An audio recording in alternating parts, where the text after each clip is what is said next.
अगर वो सब ज्यादा है तो आईपीओ में बम्पर लिस्टिंग आएगी, आपको कुछ 30-40%, 50-60% का भी प्रॉफिट मिल सकता है। एक और मेरे को डाउट था एक्चुअली, जैसे कि अभी हमने मतलब सोशल मीडिया और हर जगह न्यूज़ पे भी था कि टाटा का आईपीओ जो निकला था तो उसमें बहुत ज्यादा उसका ये हुआ है ग्रोथ, तो मतलब हम कैसे कंट्रीब्यूट कर सकते हैं? तो हमें न्यूज़ मिलने के बाद पता चलता है कि हम वो खो चुके हैं। वो आईपीओ का बहुत सिंपल फंडा मैं आपको बताऊंगा। कि जामताड़ा 2.0 पहले अगर आपके साथ ऐसा कोई फ्रॉड हो रहा तो आपको 24 घंटे के अंदर ब्रांच मैनेजर पे विजिट कर लेना चाहिए, उनके पास रिटर्न एप्लीकेशन दे देनी चाहिए। I would not prefer settling down in metro cities, क्योंकि ऑब्वियसली गुड़गांव में पोल्यूशन बहुत ज्यादा है, फेफड़े मेरे को खराब भी करने हैं, मेरे को जिंदगी जीनी है।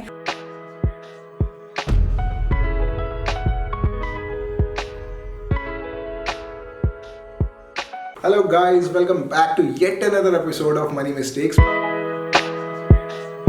मेरा नाम है तरुण और आप देख रहे हैं अंकित एंड तरुण शो। तो आज हम फिर से गुड़गांव आ गए हैं और आज हम बात करने वाले हैं एक आईटी कंसल्टेंट से जिनका नाम है सृष्टि। और सृष्टि गुड़गांव में रहती हैं, पिछले 3 साल से जॉब कर रही हैं। बाकी की बातें हम सृष्टि के मुंह से ही सुन लेते हैं। Hello Srishti, welcome to the show.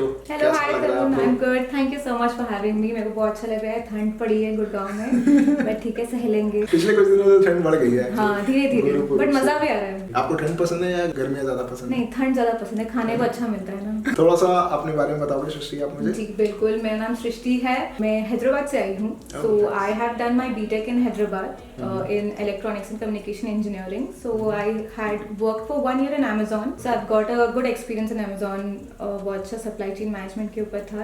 Then I thought that maybe I should be going into more managerial job, more of a client facing, because I think I am pretty confident and can handle managerial jobs. So that is why I had planned to do MBA. Then I completed my MBA in 2021. Pune से करा मैंने, और फिर उसके बाद I got placed in a leading consulting firm, and here I'm now doing business consulting for IT companies across the world, making world a better place for telecom companies, we hope. Okay, telecom is like your client. Yes, yes. Okay, तो आप पुणे से यहाँ पे आए, आपको कैसा लग रहा है? इधर गुड़गांव में तो आजकल बहुत पॉल्यूशन है। बहुत ज़्यादा पॉल्यूशन है। मैं जैसे ही लैंड करी मेरे को गले में लगा है बहुत कुछ, कि मतलब कुछ तो है। जो पॉल्यूशन जो बोलते हैं 486 AQI है पुणे में, आई थिंक इट इज 162, 172, तो 4 times। तो बट ठीक है, it's okay, it's an experience, so hoping for good.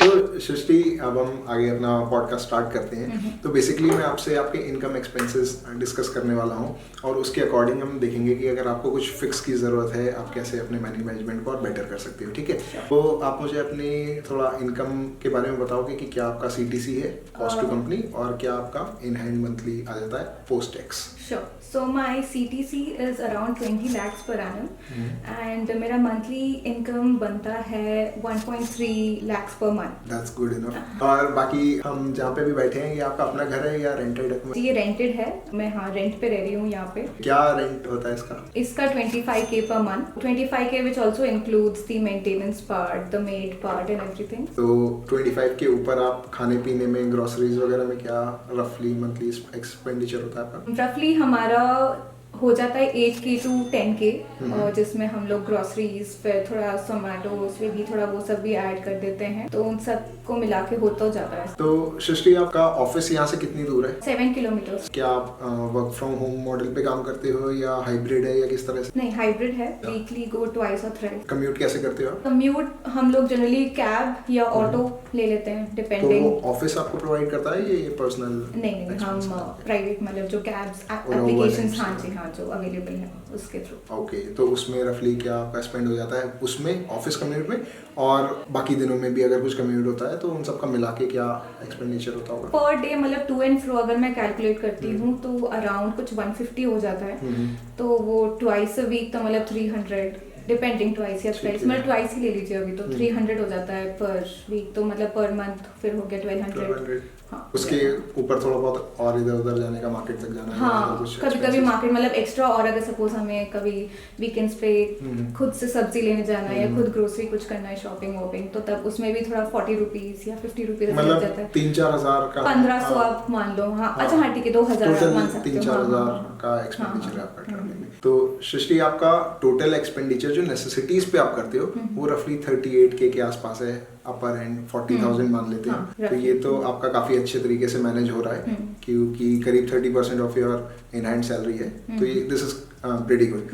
इसके अलावा आप क्या एंटरटेनमेंट पे या शॉपिंग पे या ट्रैवल वगैरह पे कितना खर्च करते हो? अगर मेरे को हर सेक्शन का अलग अलग बताना चाहो या एक साथ कंबाइन करके, आपकी मर्जी। एक्चुअली हाँ, मैं बहुत स्पेंड करती हूँ इन सब चीज़ों में because I believe in spending on experiences and events. So I do try to explore cuisines. तो मेरे को जो अभी आजकल एक्चुअली ट्रेंड भी चल रहा है, जैसे सुशी है, जापानीज है, तो वो लोग जनरली बहुत एक्सपेंसिव भी है. मतलब नॉर्मल 4 पीस सुशी भी कुछ 800 रुपए आती है, तो वो तो एक्सपेंस तो जाता ही है उसमें. मतलब दूसरे क्यूजीन्स ट्राई करना, देन उसको सुशी आई हैव हर्ड कि वर्ल्ड की सबसे एक्सपेंसिव क्यूजीन है. I am not pretty sure, but हाँ ऐसा मैंने सुना है. द राइस एवरीथिंग, दो the making is very easy. इतना भी इजी नहीं है, बट हाँ आई मीन हाइप है तो होता ही है एशियन क्यूजीन थोड़ा. तो सुशी तो है थोड़ा, बट आई लाइक सुशी और वो सब है. मेरे को थोड़ा एक्सपेंसिव चीजें पता नहीं क्यों पसंद आ रही खाने में. तो बट नहीं, स्ट्रीट फूड खाती हूँ, सब खाती हूँ, तो एक्सप्लोरिंग उसमें अच्छा लगता है. Then travelling is what I like. So I plan to travel nationally and internationally per year. And even if I want to make it more clear, I mean, what is my budget for national and international? So national I try to put it around 20k, and international I try to put it around 80k, 70 to 80k, क्योंकि आजकल इतना expense हो रहा है, flight and accommodations and everything.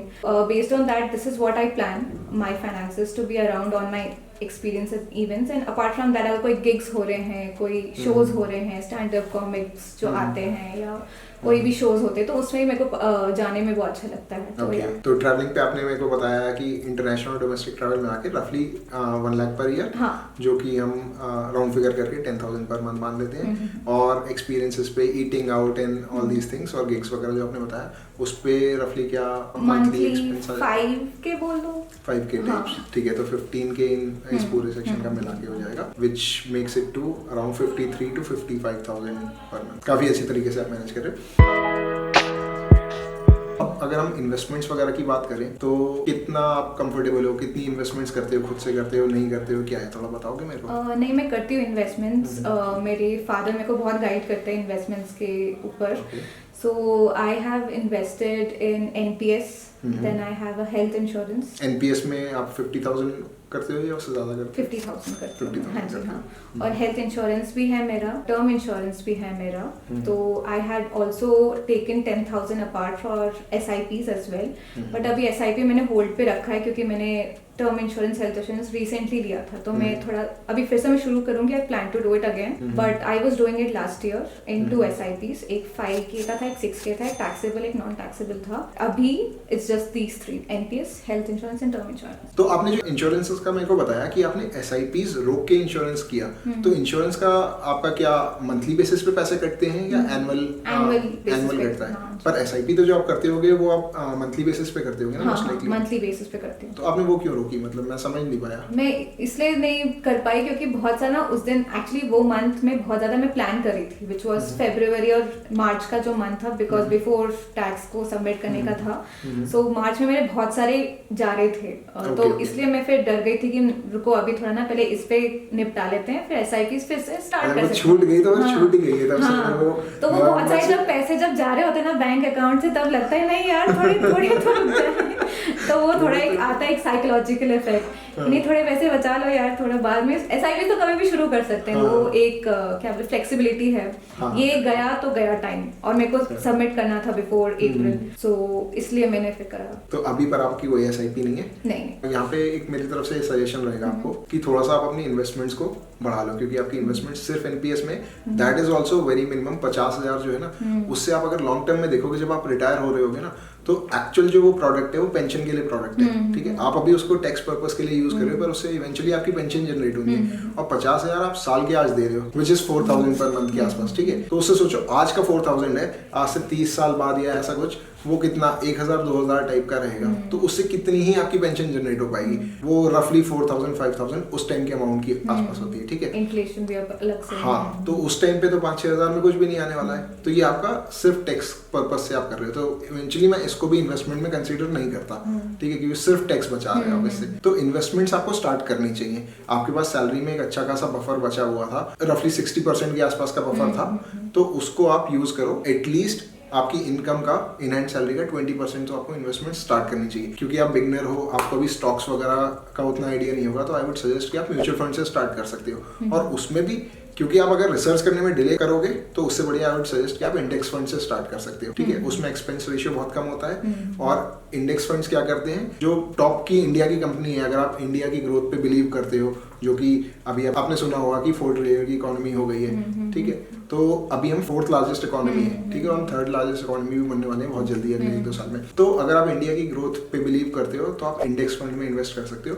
वो top की जितनी भी इंडेक्स में कंपनीज आ रही थी उनमें बाय डिफॉल्ट आपका पैसा इन्वेस्ट कर देगा टॉप 30 या टॉप 50 कंपनीज में, तो वहां से आप सॉर्टेड हो सकते हो। पर आपको अगर इन्वेस्टमेंट करते करते ज्यादा इंटरेस्ट आ जाए तो आप फिर उसके बाद और म्यूचुअल फंड्स एक्सप्लोर कर सकते हो कि कौन सा म्यूचुअल फंड मेरे को इंडेक्स फंड से ज्यादा रिटर्न दे सकता है, इंडेक्स को बीट कर सकता है, उस पर भी आप रिसर्च करके वहां पे इन्वेस्टमेंट स्टार्ट कर सकते हो। और ज्यादा इंटरेस्ट आ जाए तो स्टॉक्स वगैरह भी एक्सप्लोर कर सकते हो, बट एटलीस्ट आपको एक अमाउंट फिक्स होना चाहिए कि कम से कम 20% में इन्वेस्ट कर लूं, वो आप एक स्टार्ट कर सकते हो। अदर देन दैट आपने इंश्योरेंसेस पे टच किया था, वहां पे आप काफी सॉर्टेड दिख रहे हो मेरे को, पर मेरे को एक बार थोड़ा सा अमाउंट बताओगे आपने कितने का टर्म इंश्योरेंस ले रखा है? टर्म इंश्योरेंस 1 करोड़ का ले रखा है, हाँ, और हेल्थ इंश्योरेंस 10 लाख का है। तो आपका जो टर्म इंश्योरेंस है वो प्योरली एक इंश्योरेंस है, प्योरली रिस्क कवर है, या उसमें मैच्योरिटी पे आपको पैसे वापस मिलने वाले, मैच्योरिटी पे भी होगा वो वापस मिलेंगे पैसे? That is not a pure insurance product. वो उसमें आपका इन्वेस्टमेंट भी एक तरीके से, तो अगर आप दो प्रोडक्ट्स को मिक्स कर दोगे, इन्वेस्टमेंट प्रोडक्ट वो होने चाहिए जिससे आप ज्यादा से ज्यादा रिटर्न कमा सको।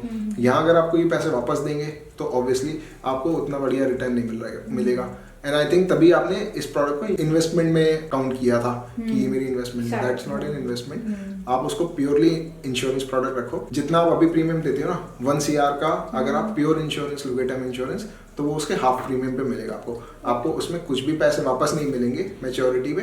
पर आप सोचो जो हाफ अमाउंट आपके पास बचेगा ना, उसकी अगर आप SIP कर दोगे ना, तो जो आपको मैच्योरिटी पे इंश्योरेंस से पैसा मिलने वाला है ना, उससे कम से कम 8-10 गुना पैसा आपका तब तक बन जाएगा इन द नेक्स्ट 20-30 ईयर्स, ठीक है। तो आप अपना टर्म इंश्योरेंस को थोड़ा चेंज करो, दूसरा प्रोडक्ट लो, इसको कैंसिल कर दो। हेल्थ इंश्योरेंस आपने अपनी कंपनी के अलावा बाहर से ले रखा है, जो आपकी कंपनी प्रोवाइड करती है एम्प्लॉयर, ठीक है, वो आपने बताया 10 लाख का है, that is good enough cover. आप गुड़गांव में रह रहे हो, ठीक है, डिसेंट है कवर। लॉन्ग रन में आपको शायद इसको बढ़ाना पड़े, शायद क्या बढ़ाना ही पड़ेगा लॉन्ग रन में, जब आप 30-35 की एज में पहुंचोगे तब तक आप इसको बढ़ा के 15-20 लाख तक ले जा सकते हो। दूसरा आपके पास एक और ऑप्शन होगा कि आप 10 का बेस कवर रखो, इसके ऊपर 20-30 लाख का टॉपअप ले लो। उसमें क्या होगा, जब आपको जरूरत पड़ेगी और ये आप क्लेम लोगे, ये 10 लाख एग्जॉस्ट हो जाएगा, उसके बाद ही वो टॉपअप पिच इन होता है और उसमें से आपका क्लेम सेटल होता है। तो वो जो टॉपअप होता है उसका प्रीमियम काफी कम होता है, काफी ज्यादा कम होगा। तो एक अच्छा प्रोडक्ट हो सकता है आपके लिए कि आप 10 लाख का ही हेल्थ कवर रखो और ऊपर से टॉपअप ले लो। मेरे को बस ये पूछना था कि लाइक जैसे हमारे पास ना ज्यादा इंस्ट्रूमेंट्स नहीं है, जैसे अभी तो एप्स बहुत आ रहे हैं, तो जैसे कि मतलब एक ग्लैंस में जैसे हमें पता नहीं रहता कि क्या रिसर्च करनी है। जैसे आपने बोला रिसर्च करके आप म्यूचुअल फंड्स पे कर सकते हो, जो नॉन इंडेक्स फिगर्स वाले जो हैं जिसमें इन्वेस्टमेंट पोर्टफोलियोज हैं, तो how do you get to know about that? I mean, do you need to research on web or do you have certain app जिसमें आपको पूरा व्यू मिल जाता है on what is growing or where to put it down? मतलब ठीक है, मैं समझ गया। तो प्लेटफॉर्म पे तो मैं बहुत ज़्यादा नहीं जाऊँगा कि आप वेब पे भी सर्च कर सकते हो और ऐप्स पे भी सर्च कर सकते हो। बहुत अच्छी ऐप्स है, ET मनी है, ग्रो है, IND मनी है, ये सब बहुत अच्छी ऐप्स हैं जिन पे आप सर्च कर सकते हो। वेब पे आपको जाके सर्च करना है तो valueresearch.com है और मनी कंट्रोल है, इन सब पे आप अच्छी रिसर्च कर सकते हो। बेसिकली अगर मैं बहुत ब्रीफ में बताना चाहूँ तो कुछ एक पॉइंटर्स आपको देखने होते हैं कि किसी भी म्यूचुअल फंड का फंड साइज कितना है, कि कितने करोड़ का है, कि उनके पास डिसेंट इनफ कैपिटल है कि वो इधर से उधर मूव कर सके, सो दैट वो आपका अच्छा रिटर्न जनरेट कर सके, ठीक है। तो एनीथिंग अबव 500-1000 करोड़ के ऊपर का अगर म्यूचुअल फंड है तो दैट्स गुड इनफ, ठीक है। इससे कम वाले भी अच्छे हैं, ऐसा कुछ नहीं है, बट उनके पास एक डिसेंट कैपिटल होना चाहिए। उसके अलावा आप देख सकते हो कि फंड मैनेजर कौन है, उसकी पास्ट हिस्ट्री कैसी रही है, उस फंड ने पिछले 3 साल 5 साल या ईयर लॉन्ग में कितना परफॉर्म किया है। एक इंपॉर्टेंट चीज आप देख सकते हो कि फंड का एक्सपेंस रेशियो कितना है, ठीक है। एक्सपेंस रेशियो होता है जब आप एक्चुअली में उस फंड को सेल करते हो तो कितना उसमें से कमीशन काटते हैं, बहुत लिमिटेड में, इसका मतलब ये है, ठीक है। और बहुत लॉन्ग रन में अगर 0.5%-1% ये भी एक्सपेंस रेशियो ना, ये लाखों का अमाउंट बन जाता है। अगर आप लेट से 10-20 हज़ार की SIP कर रहे हो तो वो लाखों का अमाउंट बनता है, तो ये बहुत मैटर करता है। इसीलिए मैं आपको इंडेक्स फंड सजेस्ट किया था, क्योंकि उसका एक्सपेंस रेशियो 0.01 या 0.02% के बीच में वैरी करता है, तो वो आपका कटेगा कम पैसा जब आप विड्रॉ कर रहे होंगे, ठीक है। तो आप फंड मैनेजर, फंड की हिस्ट्री देख सकते हो। और मैं यहाँ पे थोड़ा सा वार्निंग देना चाहूँ, कभी भी किसी फंड ने पुराने 3 या 5 साल में या कभी भी अच्छा परफॉर्म किया है, वो आपको कभी भी गारंटी नहीं देता है कि वो आगे भी अच्छा परफॉर्म करेगा, ठीक है। तो ऐसा नहीं है कि जिसकी पुरानी परफॉर्मेंस अच्छी है वो आगे भी अच्छा मतलब करेगा। ग्राफ्स जरूरी नहीं कि ग्राफ देख के मैं करूं कि हाई है तो हाँ। और इसीलिए मार्केट में इस तरह के एजेंट्स भी होते हैं जो आपको इन चीज में हेल्प करेंगे, गाइड करेंगे, बट ऑब्वियसली वो अपना कमीशन लेते हैं, ठीक है। एक और मेरे को डाउट था एक्चुअली, जैसे कि अभी हमने मतलब सोशल मीडिया हर जगह न्यूज में भी था कि टाटा का आईपीओ जो निकला था तो उसमें बहुत ज्यादा उसका ये हुआ है ग्रोथ, तो मतलब हम कैसे कंट्रीब्यूट कर सकते हैं? तो हमें न्यूज मिलने के बाद पता चलता है कि हम वो खो चुके हैं। वो आईपीओ का बहुत सिंपल फंडा मैं आपको बताऊंगा। कोई भी आप ऐप यूज करते हो, ग्रो हो कुछ भी हो, उस पे आप देख लो कि कौन कौन से आईपीओ आने वाला है। आप सिंपल गूगल करोगे तो भी आपको दिख जाएगा कि अगले कुछ महीनों में कौन कौन से आईपीओ आने वाले हैं। पर आईपीओ में क्या है, आप जब आईपीओ में बिड करोगे तो जरूरी नहीं है आपको अलॉटमेंट हो या ना हो, पर अगर मिल जाता है तो उसके बाद क्या दो चीजें होती हैं, या वो बम्पर लिस्टिंग खुलेगी, वो आपको 1-2 दिन में अच्छा सा प्रॉफिट दे जाएगा, या होगा कि वो नीचे खुलेगा। जैसे पेटीएम का आईपीओ आया था, बहुत ज्यादा हाइप में था, एलआईसी का भी आया था, एलआईसी का भी आया, पेटीएम का काफी नीचे खुला था तो लोगों को बहुत नुकसान भी हुआ था। तो अगर आप प्योरली सिर्फ आईपीओ की लिस्टिंग गेन्स लेना चाहते हो तो 2-3 एकदम जुगाड़ है। आप इंटरनेट आईपीओ यूजुअली 3 दिन के लिए खुलते हैं, उस 3 दिन के बीच में आपको बिड करना होता है। तो आप पहले दिन कभी भी बिड मत करो, दूसरे दिन भी बिड मत करो, तीसरे दिन आप चेक करो सुबह सुबह कि क्या आईपीओ ओवर सब्सक्राइब हुआ है। ओवर सब्सक्राइब आपको इन्फॉर्मेशन मिल जाता है, ये आप सिंपल गूगल पे लिखोगे कि जैसे टाटा टेक्नोलॉजीज का आईपीओ आया था, टाटा टेक्नोलॉजीज आईपीओ स्टेटस ऐसे करके कुछ भी सर्च करते हैं गूगल पे, वो सीधे आ जाएगा। तो उससे आपको दिख जाएगा टाटा टेक्नोलॉजीज सब्सक्रिप्शन कर देना, ऐसे सर्च करना, आपको मिल जाएगा।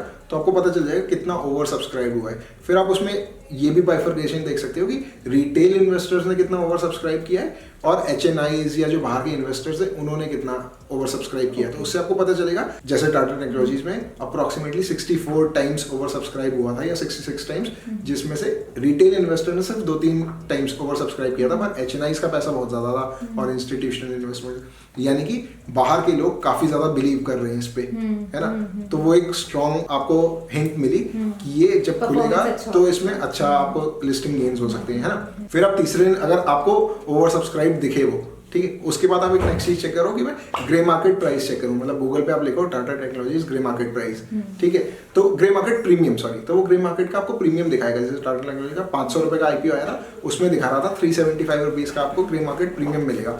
इन द सेंस जब वो आईपीओ खुलेगा तो रफली 875 रुपीज के आसपास खुलेगा, तो आपको वो 375 रुपीज पर शेयर का प्रॉफिट हो जाएगा। एक्चुअल में जब वो खुला तो 1200 के आसपास खुला था, तो मेरे को तो नहीं निकला, पर मेरी सिस्टर को काफी प्रॉफिट हुआ था। उसको एक लॉट मिला था 15,000 का, और उसने खुलते ही 1 घंटे के अंदर बेच दिया 39,000 का, उसको 24,000 का प्रॉफिट हो गया। नाइस, ये तो बहुत अच्छा। एक्चुअली मेरे फादर ने भी एलआईसी में करा था, पर उनका नहीं आया था। अच्छा, हाँ, ये तो क्योंकि ज्यादा ओवर सब्सक्राइब हो रहे होंगे।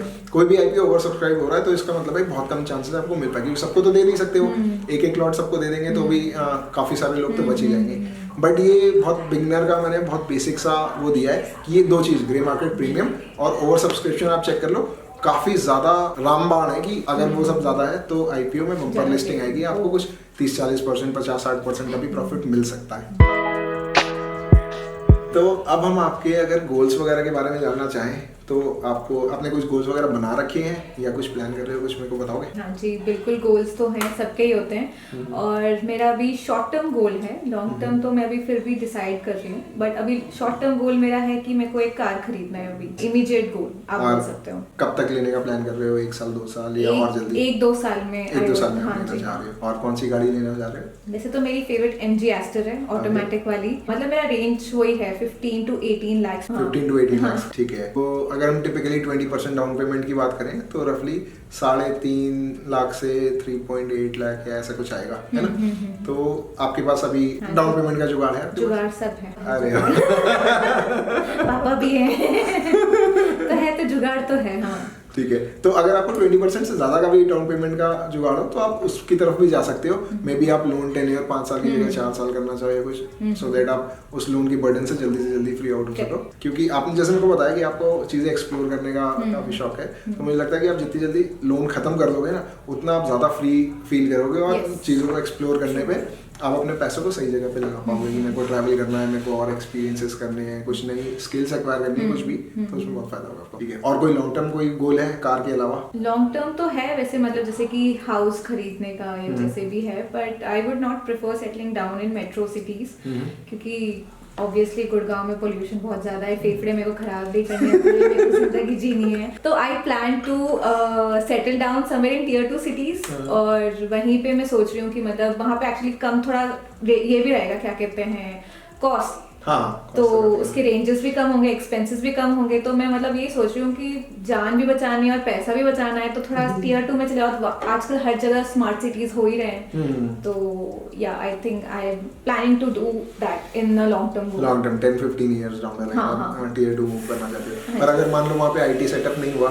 तो भी आप वहाँ पे जाना चाहोगे या नहीं? एक्चुअली मेरा ये भी एक गोल है कि मतलब जैसे इन 15 years I would like to continue my consulting and make lots of money, and then जब मेरे पास आ जाएगा कि संतुष्टि की हाँ पैसे हैं, अब उसके बाद मैं सोच रही हूँ कि मैं प्रोफेसर बनूँ। I would like to do PhD and I would like to teach children or students on management lessons only subjects. So वो भी tier 2 cities में हो सकता है, so I don't have any problem. So I think I have it aligned on my expenses and my plans as well. So हाँ, तो ये this is what I'm thinking. That's really good. At least मतलब जो अभी तक हम culture देखते हैं कि लोग टियर 2 सिटीज से निकल के इधर आ रहे होते हैं, दिल्ली, नोएडा या किसी भी मेट्रो में, at least you have a good thought कि आप वापस उधर जाना चाहते हो and give back to the society there. ये काफी अच्छा। यहाँ बहुत भीड़ हो गई है, बहुत भीड़, बहुत भसड़ है, इतना ट्रैफिक है, इतने शोर है। वहाँ पे अच्छा छोटा सा अपना ऑर्गेनिक फार्मिंग करो, पालक वाला उगाओ, सब अलग है, खीरा वीरा कैरेट सब खाओ, मस्त मजे से रिटायरमेंट अच्छे से जियो। सही है, वेरी गुड यार, वेरी गुड। तो सृष्टि, हम अपने पॉडकास्ट के सबसे इंटरेस्टिंग सेक्शन पे आ गए हैं, जहाँ पे मैं आपसे आपकी कुछ कोई मनी मिस्टेक आपने की हो अपने लाइफ टाइम में, या कुछ आपके साथ फ्रॉड हुआ हो, या कुछ भी इस तरह का डिस्कस करना चाहो या हमारी ऑडियंस को बताना चाहो, so that they are well aware कि इस तरह का कोई मिस्टेक से हम अपनी लाइफ में ना करें, या कोई स्कैम फ्रॉड हुआ हो तो वो उससे वो बचे रहें। कुछ इस तरह का शेयर करें। मेरे साथ नहीं हुआ था, बट मेरे फादर के साथ हुआ था। बहुत ज़्यादा उनका ये हुआ था, उनका नेट बैंकिंग एक्चुअली मैं आपको मैं बताना भी चाहती हूँ ऑडियंस को कि ये हो सकता है। तो रिसेंटली हुआ था, लास्ट ईयर वो नेट बैंकिंग चला रहे थे and then he had locked out, but then suddenly he started getting messages कि उनके 30,000 निकल रहे बैंक से, एंड विदाउट OTP मल्टीपल 30,000 और 3 लाख निकल गए बैंक अकाउंट से। और मेरे फादर को बहुत झटका लगा, ये क्या हो रहा है, ये कहाँ से। और जनरली क्या होता है, जब ट्रांजैक्शन होता है एटलीस्ट कुछ वेरिफिकेशन के लिए OTP पूछते हैं, मल्टी फैक्टर ऑथेंटिकेशन जो होता है। सो दैट डिडंट हैपन, और मेरे फादर को समझ नहीं आया था कि ये हो क्या रहा है। फिर उन्होंने इमीडिएटली बैंक को कॉल किया। वो बैंक को जैसे फर्स्ट ट्रांजैक्शन हुआ, मेरे फादर बहुत अलर्ट होते हैं, तो जो बैंक का सपोर्ट था, तो वो सपोर्ट लेने में 8 मिनट, तभी मेरे पापा के 30,000 और 6 ट्रांजैक्शंस कटते गए। मतलब वो सपोर्ट इतना ज्यादा टाइम लग गया कि मतलब टाइम टू मार्केट नहीं, मतलब फास्टर आप करो ना जब आपको दिक्कत होती है, तो नहीं, वो एक तो टिंग टिंग टिंग साउंड बजे जा रहा है, इधर से टिंग टिंग टिंग, इनके पैसे कटे जा रहे हैं, वो अलग इनकी दुविधा हो रही है। और वो ये सब हुआ। फिर उन्होंने इमीडिएटली फ्रीज कराया, क्या ब्लॉक करा, जो भी फ्रीज अकाउंट को कराया। फिर उसके बाद उन्होंने बोला कि ऐसा ऐसा हुआ है, तो उन्होंने इन्वेस्टिगेशन जो भी स्टार्ट किया। अब मेरे फादर को अब तो ये हो गया, अब मेरे को फादर को पैसे वापस चाहिए, तो उन्होंने फिर पूरा लेटर वेटर सब लिखा with banks guidance and everything to RBI। फिर RBI के पास गया, क्योंकि 3 lakh is not a small amount, ये ज्यादा अमाउंट है, और ऊपर से हम मिडिल क्लास फैमिली के तो बहुत ज्यादा है। तो फिर ऊपर से फिर वहां पे गया RBI के पास, फिर वहां से फिर उनको आया, फिर लगा थोड़ा time, I think around a month लगा, फिर आ गया। बट हाँ, ये वापस आ गए, पर हाँ लंबा प्रोसेस रहा होगा, क्योंकि ये जमतारा 2.0 था। सही में ऐसा केसेस भी होते हैं। क्योंकि क्या करना पड़ता है, पहले सबसे पहले अगर आपके साथ ऐसा कोई फ्रॉड हो रहा, तो आपको 24 घंटे के अंदर ब्रांच मैनेजर पे विजिट कर लेना चाहिए, उनके पास रिटर्न एप्लीकेशन दे देनी चाहिए। जो अच्छा है कि आपके केस में आपके फादर ने ऐसा किया, सो दैट वो आपको सही तरीके से गाइडेंस कर सके, क्योंकि जितना आप डिले करते जाते हो ना, उतना पॉसिबिलिटी कम होती है पैसा रिकवर करने की। उसके बाद बैंक आपको जैसा भी गाइड करे, अगर वो अपने लेवल पे सॉर्ट कर सकते हैं तो ठीक है, अगर वो आपको RBI ओम्बड्समैन में जाने के लिए सजेस्ट करते हैं, तो आप वो सारे अप्रोच लेकर, वो आपके फादर ने बहुत अच्छा किया।